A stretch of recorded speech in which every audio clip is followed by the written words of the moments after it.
पूरे 3 महीने हो गए हमें यहाँ के चक्कर काटते काटते। आखिर आप हमारे परिवार का राशन कार्ड पे नाम क्यों नहीं चढ़ा रही हैं? अबे ओए, ये सरकारी दफ्तर है, तेरी झुग्गी झोपड़ी नहीं है। क्या बदतमीजी से बात कर रही है यहाँ पे? दिमाग खराब है क्या तेरा? अपनी औकात में रह के बात करो, शांत हो जा। तो कैसे बात करें? आप ही बताइए।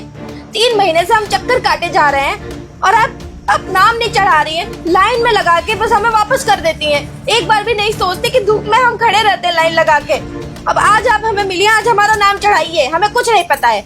बेओ, तेरे बाप की नौकर नहीं हूँ मैं, और ये सरकारी दफ्तर है, यहाँ पर लाइन में लगना होता है। तू बोलेगी और मैं चुटकियों में तेरा काम कर दूंगी, ऐसा बिल्कुल नहीं होने वाला। और तू जा यहाँ से, तेरा कोई काम नहीं होगा, निकल। क्या मतलब है काम नहीं होने वाला? आप हम पे एहसान नहीं कर रही हैं, हम अपना हक मांगने के लिए आए हैं। समझ में आई बात? हमको कुछ नहीं पता है। आज क्या चढ़ाइए, ये लीजिए रसीद। अरे ओ, दिहाड़ी करती है ना तू, वहां से नहीं कमाती है। फ्री का खाना चाहिए तुझे, फ्री का राशन भरना है अपने घर पे, जाके मजदूरी कर और वहां से 4 पैसे कमा और उसकी रोटी खा। आपको जरा सा भी शर्म नहीं आता हम गरीबों के साथ अन्याय करते हुए?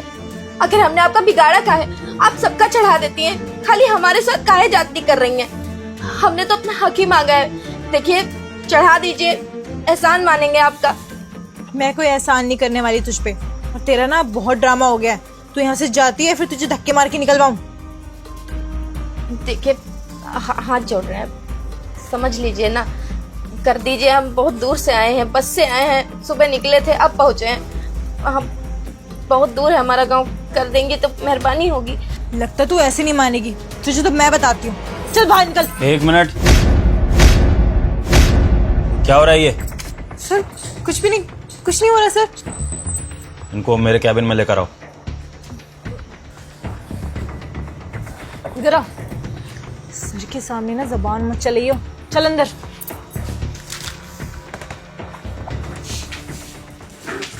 जी, तो क्या हो रहा था बाहर, मैं जान सकता हूँ? सर कुछ भी नहीं, ये खड़े होकर ना बाहर चिल्ला रही थी, बस इसी को मैं भेज रही थी वापस।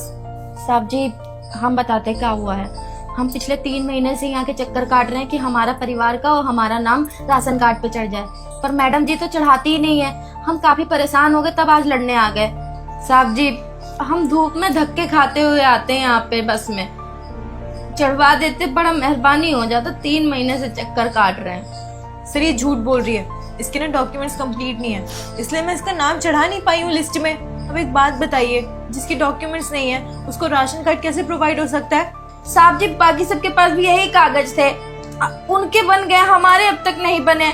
मैडम जी पैसा लेके बना रही हैं। अब सुन लीजिए, हमने नहीं दिया, हमारे पास, हम इतने अमीर नहीं है कि हम इनको पैसा दे पाए 500 रुपया, बस यही कारण है साहब जी।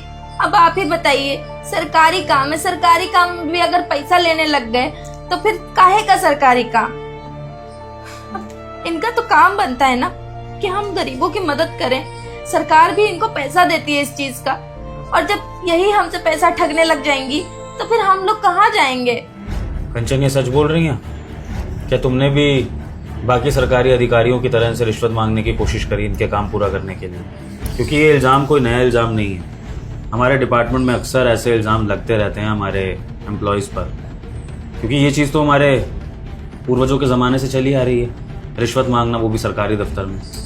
तो अगर तुमने भी मांग ली हो तो इसमें मैं कोई बड़ी बात नहीं मानूंगा, और मैं इनकी बात को सही मान भी सकता हूँ। तो तुम बताओ, तुमने ऐसा किया है कि नहीं?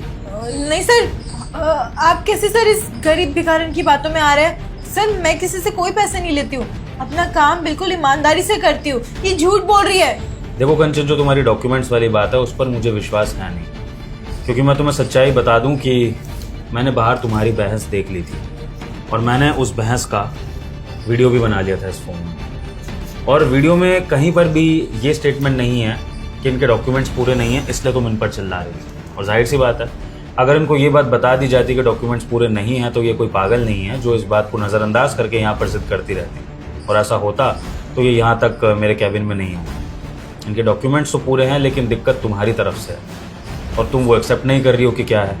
तो कोई बात नहीं, मैं सच का पता लगवा लेता हूँ एंटी ब्यूरो में कॉल करके। जब वहाँ से तफ्तीश होगी, सीबीआई की जांच होगी, तो अपना पता लग जाएगा कि कौन सही है कौन गलत, रिश्वतखोरी हो रही है कि नहीं। और अगर ऐसा कुछ होगा तो फिर पूरे डिपार्टमेंट की कार्रवाई चलेगी। फिर जो भी गुनाहगार होगा उसको पर्याप्त सजा दी जाएगी। मैं फ़ोन लगा देता हूँ। नहीं सर, प्लीज किसी को फोन मत करिए, मैं अपनी गलती मानती हूँ। सर ये जो बोल रही है सही बोल रही है। दरअसल इससे मैंने 500 रुपये मांगे थे फीस के तौर पर। मैं जानती हूँ कि नाम दर्ज कराने में कोई फीस नहीं लगती है, सरकारी काम है, पर मैं कमीशन ले रही थी सबसे अपना, और ये देने से मना कर रही थी। बार बार अपनी गरीबी की बात ला रही थी बीच में कि मैं गरीब हूँ, पैसे नहीं दे पाऊँगी। बस इसी वजह से मैं इसका काम नहीं कर रही थी। लेकिन sir I am really sorry, मुझे माफ़ कर दीजिए, मैं ऐसा दोबारा कभी नहीं करूँगी। आपने अगर CBI वालों को फ़ोन कर दिया तो मेरी तो नौकरी चली जाएगी और बेइज्जती भी हो जाएगी पूरे समाज में। सर प्लीज़, मैं अपने घर में इकलौती हूँ कमाने वाली, मैं इसका काम करा दूँगी, आधे घंटे में आज ही करा दूँगी। नहीं मिस कंचन, आपको अब इनका कोई भी डॉक्यूमेंटेशन प्रोसेस कराने की ज़रूरत नहीं है, क्योंकि अब आपकी राइट्स खो चुकी हैं। ये काम अब हमारे ऑफिस के दूसरे स्टाफ करेंगे, या फिर वो जो आपकी जगह यहाँ पर ज्वाइन करेंगे, क्योंकि आपको तो मैं यहाँ से टर्मिनेट कर रहा हूँ। आपको अभी के अभी आपकी ड्यूटी से रिलीज़ किया जा रहा है, ये जानते हुए कि आप रिश्वतखोरी करती हैं सरकारी दफ्तर में, और ये एक बहुत बड़ा लीगल क्राइम है। इसके लिए मैं कोई FIR दर्ज नहीं कर रहा हूँ, लेकिन आपको ये सज़ा मुझे देनी पड़ेगी कि मैं आपको नौकरी से निकाल रहा हूँ, ताकि ये एग्जाम्पल मैं सबके आगे सेट कर सकूँ कि सरकारी दफ्तरों में अब रिश्वतखोरी नहीं चलती है। पहले जो चली सो चली, पर अब ईमानदारी से काम करना पड़ेगा, क्योंकि सरकारी दफ्तर में काम करने का मतलब है जनता की निस्वार्थ सेवा करना। और अगर पैसे ही कमाने की भूख है तो जाओ प्राइवेट सेक्टर में, मेहनत करो, पैसा कमाओ, पर हाँ जॉब सिक्योरिटी का पता नहीं होगा वहाँ पे, तो बस अब आप यहाँ तो काम नहीं कर पाएंगी मिस कंचन, आप जा सकती हैं। सर प्लीज़ मेरे को एक लास्ट चांस दे दीजिए सर, अगर आप मुझे नौकरी से निकाल देंगे तो मैं अपना घर कैसे चलाऊंगी? सर मैं बोल रही हूँ ना, मैं बिल्कुल नहीं करूँगी रिपीट। देखिए मिस कंचन, माफ़ी की बात रही तो आप अच्छी खासी समझदार लड़की हैं, कोई 18 साल से कम की बच्ची तो है नहीं जो अपने सही गलत की पहचान नहीं है आपको, है ना? और आपके लिए सबसे बड़ी माफ़ी यही है मेरी तरफ से कि मैं पुलिस तक नहीं जा रहा हूँ, CBI तक नहीं जा रहा हूँ, क्योंकि जांच पड़ताल के बाद आपकी इज्जत पर बात आ सकती है। गवर्नमेंट सेक्टर तो क्या, प्राइवेट सेक्टर में भी काम नहीं मिलेगा, इस तरह से आप ब्लैकलिस्ट हो जाएंगे। तो आपके घर परिवार का सोच के, आपकी उम्र का सोच के कि आगे आपकी अभी बहुत ज़िंदगी पड़ी है, मैं आपको एक मौका दे रहा हूँ, इस दफ्तर से निकाल के जाइए, किसी दूसरे दफ्तर में काम करिए, सरकारी प्राइवेट वो आपकी मर्ज़ी है, लेकिन ईमानदारी से काम करना सीखिए। और इस बात को समझिए कि सरकारी नौकरी कोई काट कर खाने की स्कीम नहीं है, जनता की सेवा करने का एक जरिया है। और सरकार ने ये दफ्तर इसलिए बनाए हैं ताकि यहाँ पर ईमानदारी से काम हो सके जनता के लिए। और अगर जनता के लिए यहाँ पर काम नहीं होगा तो जाहिर सी बात है जनता गुस्सा होगी, और जब सरकार के आगे ये बात रखी जाएगी तो सरकार भी जनता की ही साइड लेगी, क्योंकि ये दफ्तर जनता के लिए है, हमारी जेबें भरने के लिए नहीं। Got it? सो मिस कंचन, यहाँ से जितना जल्दी हो सके निकलिए, क्योंकि मैं फिर नहीं चाहता हूँ कि सबके आगे आपकी बेइज्जती। प्लीज़।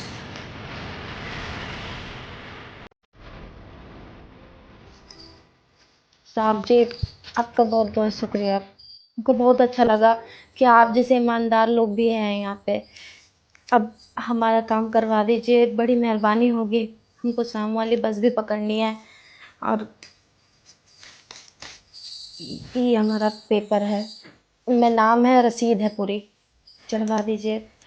देखिए मैम, वैसे तो ये सब काम मैं डायरेक्टली करता नहीं हूँ, मेरा काम थोड़ा अपर लेवल का है, और मैं मेरी जो एम्प्लॉय गई है जैसे लोगों को मैनेज करता हूँ। लेकिन क्योंकि आपके साथ हमारे डिपार्टमेंट की तरफ से इतनी बदतमीज़ी हुई है, आपको बहुत कुछ झेलना पड़ा है, तो इसलिए ये काम मैं आज खुद डायरेक्टली करूँगा सिर्फ आपके लिए। लेकिन मैम बस एक ही रिक्वेस्ट है कि प्लीज़ हमारे डिपार्टमेंट की ये बात बाहर मत पहुँचाइएगा। मैंने अपने एंड से डील कर ली है उनको निकाल के, और ये मेक श्योर करता हूँ कि आपके साथ दोबारा ऐसी कभी रिश्वतखोरी वाली चीज़ नहीं होगी। आपके साथ क्या, किसी भी गरीब मजदूर या लोअर मिडिल क्लास आदमी के साथ ये पैसा वसूली का काम नहीं किया जाएगा। लेकिन हाँ, आपने ये बहुत बढ़िया किया कि आपने गलत के खिलाफ आवाज़ उठाई, वो बहुत ज़रूरी है, क्योंकि गलत सहने वाला भी उतना ही गलत होता है जितना गलत करने वाला। और आप जैसे लोगों की वजह से ही ऐसे करप्ट लोग पकड़े जाएंगे, उनके खिलाफ कार्रवाई होगी, और हमारे सरकारी दफ्तर अच्छे तरीके से चल सकेगा। जी साहब। ठीक है, आप वेट करिए, मैं ये प्रोसेस करता हूँ।